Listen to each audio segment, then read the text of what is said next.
টাকা পয়সার জাকাতের শর্ত হচ্ছে, নেশাব হচ্ছে যে 80 গ্রাম সোনা, 80 গ্রাম সোনা যদি থাকে বা সোনার দামের পরিমাণ যদি টাকা থাকে তাহলে তাকে জাকাত দেয়। রূপা 595 গ্রাম যদি রূপা থাকে তাহলে তার জাকাতের নেশাবে পৌঁছে যাবে। এখানে খুব সূক্ষ্মভাবে বুঝতে হবে জাকাত। আজকে দেখা গেল হিসাব করে যে আজকে আপনার কাছে আমার কাছে যারই কাছে হোক না কেন আজকে হিসাব করছেন যে 7.5 ভরি সোনা অথবা 80 গ্রাম সোনা আপনার কাছে আছে বা 80 গ্রাম সোনার যেটা দাম সেই পরিমাণ আপনার কাছে টাকা আছে, তাহলে আজকে আমি নেশাবে পৌঁছে গেলাম, মানে জাকাতের লাইনে চলে আসি। অথবা রূপা হবে পরে 595 গ্রাম যদি রূপা থাকে বা 595 গ্রামের রূপার দামের পরিমাণ যদি টাকা থাকে তাহলে জাকাতের নেশাবে চলে আসে। এইখানে একটা জিনিস মনে রাখতে হবে, আল্লাহ তাআলা খুব ছাড় দিয়ে দিয়েছে যে 80 গ্রাম সোনার দাম অনেক টাকা, দেখলাম প্রায় 84,000 টাকা ভরি এক সপ্তাহ আগে। তাহলে 84,000 টাকা যদি হয় 85,000 টাকায় ভরি 7.5 ভরি, 7.5 ভরি 8 ভরি দিয়ে আপনি গুণ দেন ওটাকে 8 দিয়ে যদি 8 64 প্রায় 7 লাখ টাকা যদি আপনার কাছে আজকের দিনে টাকা থাকে তাহলে জাকাতের নেশাবে পৌঁছাবে।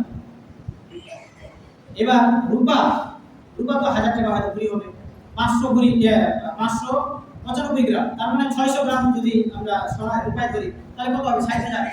এইখানে ছাড় দিয়েছি, মানুষ আমরা রূপাটাকেও ধরতে পারি অথবা সোনাটাকেও ধরতে পারি।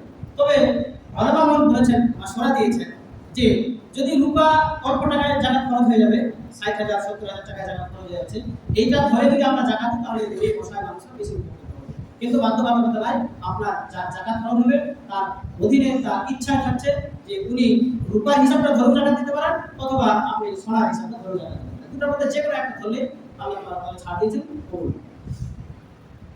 আজকের দিনে হিসাব করে রাখতে হবে, আজকের দিনে আমার কাছে 595 গ্রাম রূপা অথবা রূপার টাকা আমার কাছে আজকে হলো, অথবা 80 গ্রাম বা 7.5 ভরি সোনা বা তার দামের টাকা আজকে আমার কাছে হলো।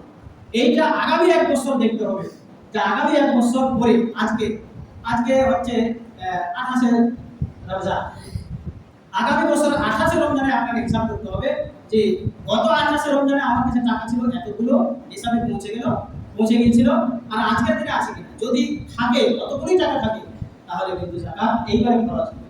তার আগে 11 মাস 12 মাস ধরে আপনার উপরে জাকাত খরচ হবে।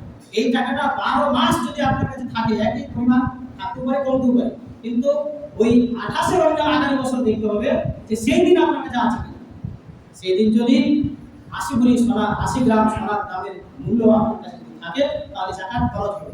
জাকাত খরচ হওয়া মানে এবার প্রতি 100 আপনাকে 2.5 টাকা করে জাকাত দেবে, 2.5 টাকা করে জাকাত দেবে।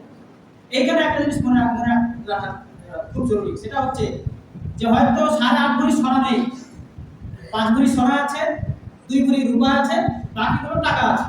সব রূপা সোনা টাকা মিলে যদি 8 ভরি 7.5 ভরি সোনার দামের পরিমাণের টাকা হয়ে থাকে তাহলে জাকাত। আমরা কখনো ভাববো না যে জাকাত খরচ হওয়ার জন্য তো 7.5 ভরি সোনার প্রয়োজন, আমার কাছে 5 ভরি আছে, টাকা আছে 5 লাখ, তাহলে তো টাকা খরচ হওয়ার জন্য তো 8 লাখ টাকা প্রয়োজন, আমার কাছে 5 লাখ টাকা আছে, তাহলে জাকাত টাকার উপর খরচ নাই, সোনার উপর খরচ নাই। আর রূপা তো 590 গ্রাম 95 গ্রাম হলে খরচ ছিল, কিন্তু আমার কাছে 2 ভরি আছে বা 300 গ্রাম আছে, তাহলে খরচ করলে এগুলো না, এগুলো না। সবগুলো মিলে যদি 7.5 ভরি সোনার দাম হয়ে যায় তাহলে জাকাত খরচ হবে। জাকাত খরচ 1 বছর যদি ওই টাকা থাকে, 1 বছর পরে আপনাকে জাকাত বের করতে হবে প্রতি 100 2.5 টাকা, প্রতি 100 2.5 টাকা। এটা ছিল জাকাতের কিভাবে খরচ হচ্ছে।